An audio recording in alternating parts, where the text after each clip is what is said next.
balik lagi ke masalah komunikasi tadi. Anak-anak itu kan biasanya punya kebutuhan nih Coach, sebagai remaja. Ya apalah, bagaimana sih anak milenial, ABG seperti itu. Nah, Coach bagaimana mengelola itu Coach? Ya, saya mungkin mengasih contoh real aja. Marinus. Kan hampir semua pelatih yang menangani dia hampir dikatakan nggak bisa memimpin dia. Saya juga dalam merekrut pemain yang saya akan ajak menjadi suatu tim adalah orang-orang yang betul-betul saya tahu luar dalamnya, tahu skill sepak bolanya, tahu kemampuan taktikal dan kecerdasannya, tahu kemampuan fisiknya, yang terakhir tahu mentalitinya. Nah, mental kan bicara karakternya, karakter moralnya saya tahu, karakter kinerjanya juga saya tahu. Lewat apa?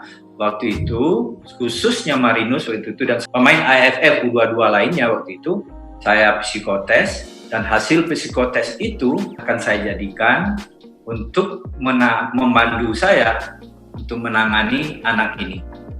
Jadi saya sebenarnya setiap membangun tim, saya tahu persis siapa yang ada di hadapan saya. Jadi kalau ada pertanyaan tadi dari Mas Didi, bagaimana nih perilaku anak-anak milenial? Saya tahu persis, dan itu mungkin yang menjadi experience saya dari anak usia 16 sampai anak usia 23, saya tahu persis bedanya. Oleh sebab itu memang seorang pemimpin harus tahu benar siapa yang dihadapi. Karena setiap berbeda kelompok umurnya, setiap berbeda stratanya, setiap berbeda kulturnya, tentu berbeda cara kita memperlakukannya. Itu nggak capek Coach ngenalin satu-satu, melakukan treatmentnya beda-beda tiap orang. Capek nggak sih Coach? Oh, jadi begini.